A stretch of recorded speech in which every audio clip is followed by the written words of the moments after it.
It's not like the UK where, a few 100,000 people come and UK is, up in flames that this has happened, that has happened. No.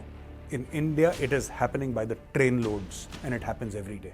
You can't fault Tommy Robinson for trying to defend Britain. That is exactly what he's doing. He's trying to defend the UK. Jai Hind friends, I'm Major Gaurav Arya and you're watching the Chanakya Dialogues English. Like this video, subscribe to our channel and don't forget to press the bell icon. Friends, Tommy Robinson got arrested yesterday in Canada. Tommy Robinson is a right-wing activist, and there is stuff that I will tell you about Tommy Robinson. He's very, very vocal about Britain being strong. He is anti-immigration or anti-illegal immigration, I must add, which I am also. And we hold similar views on a lot of topics. I haven't yet, heard something Tommy Robinson saying that I would very strongly disagree with. Generally, we are aligned in our views, especially when it comes to immigration. Whether it's any country, whether it's the UK or Canada or India, no country should allow illegal immigrants. And I don't know why England is doing it, why the UK is doing it, I have no idea. But anyway, he was invited, Tommy Robinson was invited for a lecture tour in Canada, and he was arrested. And this is what it says. So Tommy Robinson is a former British National Party member and co-founder of the English Defence League. He was scheduled to speak in Edmonton on Tuesday, and his arrest came soon after he gave a speech in Calgary. He was then released, but his passport was seized. Now, there's this huge conversation that he's having while they're taking him in the car. The cops are arresting him and they're taking Tommy Robinson in the car. He says, it's mental, isn't it? You act like absolute spineless cowards as a country, letting every bloody goddamn XYZ into your country. He mentions the name Abdul, and he says every Abdul into your country, so basically he's speaking about, what he is speaking about is Muslim immigration into Canada. Now, what I would say something to, here I'm quoting Tommy Robinson, but what I'll say is that it's not about Hindu, Muslim, Sikh or Christian. It's not about that when India is concerned. India is faced with massive illegal immigration. And it is in the tens of millions. It's not like the UK where, a few 100,000 people come and UK is, up in flames that this has happened, that has happened. No. In India, it is happening by the train loads and it happens every day. And we are tired and we want people to go back because there is no space in our country. We're the most populated nation on earth and there is no space for illegal immigrants, right? Now, a lot of countries in Europe have this very strong opinion against Muslim immigration, and I will try and explain why. A, the numbers are phenomenal. And in Europe at least, they could be among the top 2 largest immigrant communities. So they come in droves, number one. Number two, a lot of places in Europe have seen ghettoization, right? They've seen riots, and they've also seen pushback by the right-wing parties. And I do not think that the right-wing parties or the right-wing people like Tommy Robinson, I don't think they're wrong. You can't fault Tommy Robinson for trying to defend Britain. That is exactly what he's doing. He's trying to defend the UK. And he's trying to do it in the best way he knows how. Could he be wrong? Could he be right? I'm not the one to judge. But if my country was in a state like the UK, any patriot in India would have behaved like he did in the sense of, going and educating people and saying that, this is wrong. You can't come into my country like that. I have very, very strong opinions about people from Bangladesh entering this country illegally. I have very strong opinions about Rohingyas coming to my country. I'm sorry, you're not welcome. Get out. You're not welcome. And I think the government should implement the NRC and throw out all these people. And you know what is happening? I'll tell you why. There is a problem in Europe. Spineless leaders, spineless leftist leaders across Europe said, oh, we are so saddened by the fact that there is a civil war in your country. don't worry, we are opening our doors, come in. And they came in. And they came in their millions. You know what happened in France last year? You're aware of what happened in France last year? You're aware they burnt France to the ground almost. And today, a right-wing party, and I had predicted this a year back, and I've said it on dozens of occasions. You will see the rise of the extreme right in Europe, which includes the UK. Especially in the UK, maybe not in this election. I don't know about this election, I'm not aware. But maybe not this election, but 5 years down the line, 7 years down the line, you will see the extreme right wing coming to power in the UK. Because there are places in the UK where an Englishman may not enter. He may not enter. He's not allowed to enter. He will be physically assaulted. Who would like that to happen to his country? Right? You could have a difference of opinion. I was reading somewhere that there was some passport issue connected with Tommy Robinson and, trying to enter the United States on somebody else's passport. I was reading somewhere while doing my research. That is something between Tommy Robinson and the authorities. That is not for me to comment upon. I'm just raising this point because I read it somewhere. Because people will, after seeing this, they will say that, why didn't you mention that? Of course I've mentioned it. But I'm saying that, is he wrong? Is Tommy Robinson wrong in saying, right, that too many people are coming into my country illegally and this is not okay? No, he's not wrong. He's just raising his voice against people breaking British laws. And what is wrong in that? And now I'll tell you what happens when there is too much of immigration. And this many Indians will not like. But, ladies and gentlemen, if we are at fault, we are at fault. I'm not going to whitewash something just because people of our nationality have said it or some other national. What is wrong is wrong. There is a housing crisis happening in Canada and people are blaming Indian students for this housing crisis in Canada. I have never been to Canada in my life and I have no idea. I have no idea whether, this crisis is caused by Indian students or not. Maybe it is, maybe it is not. I don't know. I don't know.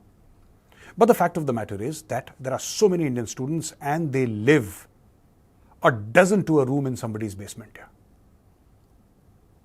All right? They come to Canada for studies and then they don't go back. I'm not talking about all Indian students, but many of them. So it will be wrong for me if I say that all Indian students do this. No, that's not true. But many of them do that. And this is now leading to, some sort of a pushback. So there is a Reddit user, and this is an article from the Mint, and he says these people should be mass deported. And he says that this is an immigration scam. So should they be mass deported? My opinion is yes. And is this an immigration scam? Obviously. Obviously. This immigration scam of people from India, and I'll speak only about India, Indians going to the UK or Indians going to the US or Indians going to Canada, is it an immigration scam? Of course it's an immigration scam. I know it's an immigration scam. Everybody knows it's an immigration scam.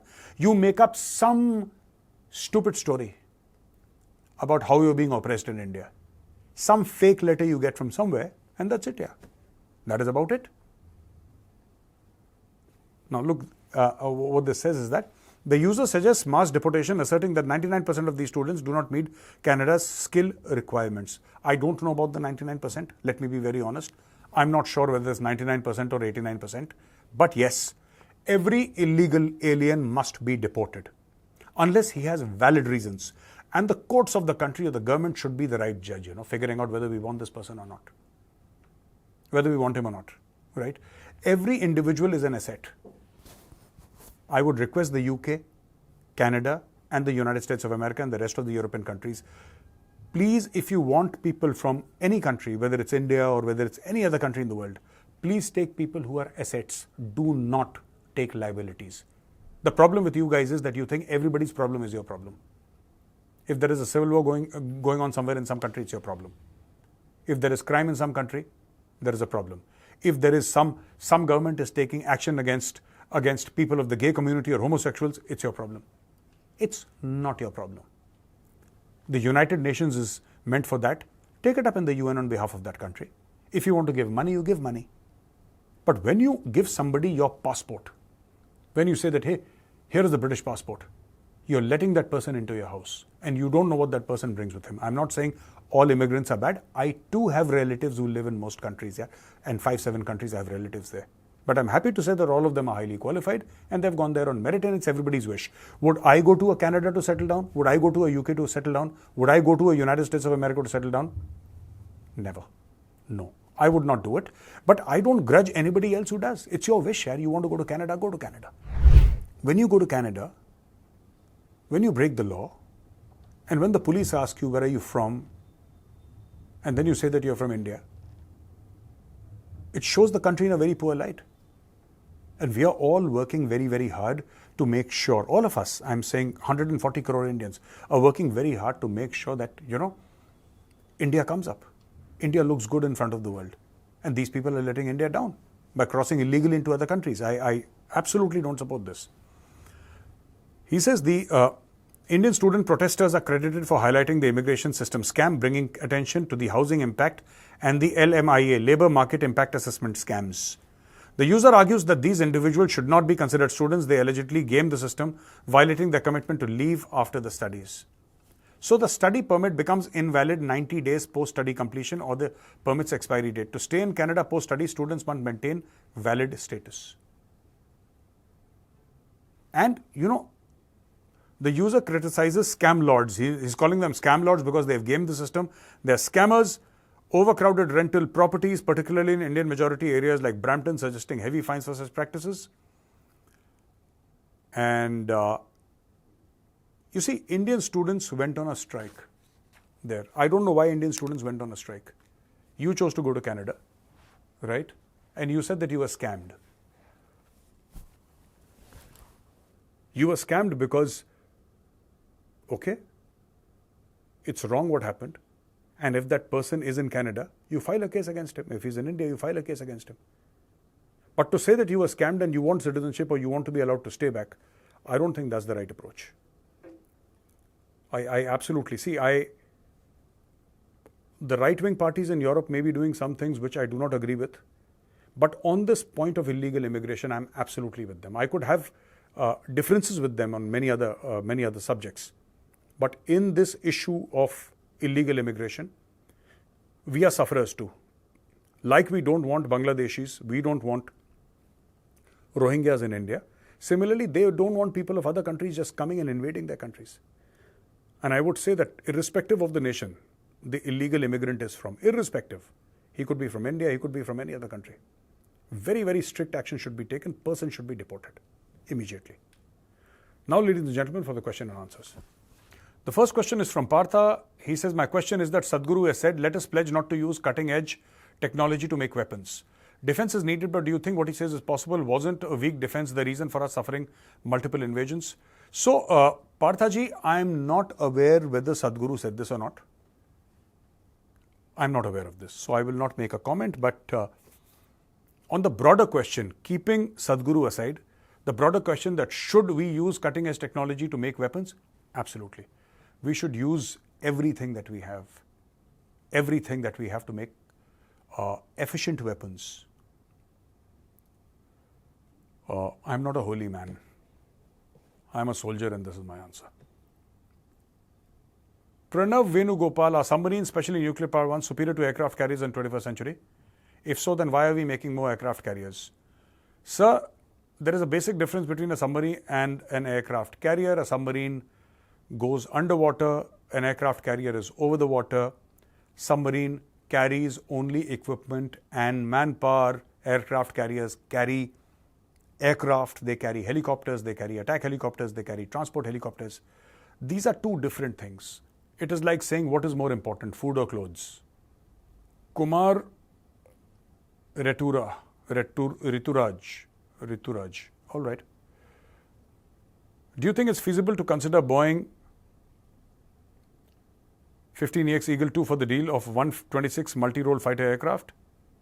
There have been reports that Boeing is trying hard to sell this platform to the Indian Air Force. Yes, there have been questions, but if push comes to shove, I have spoken to a few retired senior officers and they said that we would prefer the Rafale. I don't see the F-15 coming into India, but I don't know. There are many times geopolitical compulsions, right? I'm not saying it will not come into India, but I've spoken to Air Force officers and they're saying that they would rather have more Rafales because it's an excellent aircraft. I really don't have much information about this plan to purchase. It's just a suggestion because people keep on pitching their defense equipment to India all the time. So it doesn't mean that we are buying the F-15, but on the larger question, which one would we prefer? I think it's going to be the Rafale because that is why we bought the Rafale M also, or we are planning to buy the Rafale M. Atul Kumar Agarwal says, if Russia has to decide between China and India, do you think Putin will side with? Atul Kumar Agarwal ji, it's not that simple. This is not like, do you want to eat this or eat that? The relationship between countries is extremely complex. It is in fact highly, highly complex. And it does not always come out as whom would you prefer if between China and India, whom would Russia prefer? It's not about preference. Russia will balance. India will balance. Every country on earth balances, except for two countries, North Korea and Pakistan. Every country balances. And that is exactly what Russia will do. Russia is today also balancing. Russia is very close to China. But why is Russia giving India S-400s? Why is Russia giving India so much of oil? Russia is balancing. India is a strategic partner or strategic ally of the United States of America. But why is India not condemning the Russian invasion of Ukraine? India is also balancing, right? Here, America is saying, hey, you guys tried to kill Gurpatwant Singh Pannu and you actually killed Nijjar. Very bad, very bad, very bad. Will you buy some F-15s? America is also balancing. Everybody's balancing. This is not a binary. It's not 0 or 1. It's all, balancing act between. That is all what all nations do. So ladies and gentlemen, thank you very much for watching this video. And if you like this video, press the like button, subscribe to our channel. Don't forget to press the bell icon. Jai Hind, Vande Mataram, Bharat Mata Ki Jai.